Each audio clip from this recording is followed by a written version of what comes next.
আপনাদের প্রিয় চ্যানেলে সকলকে স্বাগতম।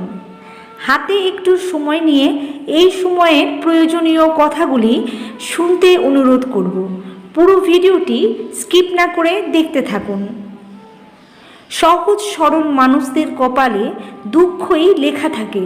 অন্য মানুষদের উপকার যতই করুক না কেন, সর্বস্ব দিলেও কেউ তাকে তার প্রাপ্য ফেরত দেয় না। আমি বলবো, বেশি ভালো মানুষই দেখানো কখনোই উচিত নয়। লোকে আপনাকে দুর্বল ভাববে, ব্যবহার করবে, তারপর ছুঁড়ে ফেলে দেবে। শেষে আপনি শুধুই আফসোস করতে থাকবেন। আমার এই কষ্টময় জীবনের অভিজ্ঞতা থেকে এটাই বুঝেছি, যার কাছে কিছু নেই তার কাছে কেউ নেই। টাকা পয়সা, সম্পত্তি, সৌন্দর্য, বাহুবল এইসব থাকলেই মানুষের চারপাশে ভিড় জমায়।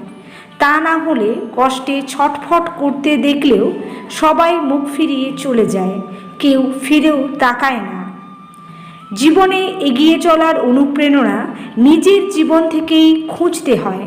বিনা স্বার্থে কেউ কাউকে ভালোবাসে না। ক্ষুধার্তকে এক মুঠো ভাত দেবে না। সর্বহারার কষ্টের দিকে কেউ একবারও ফিরে তাকাবে না। এটাই কঠিন বাস্তব।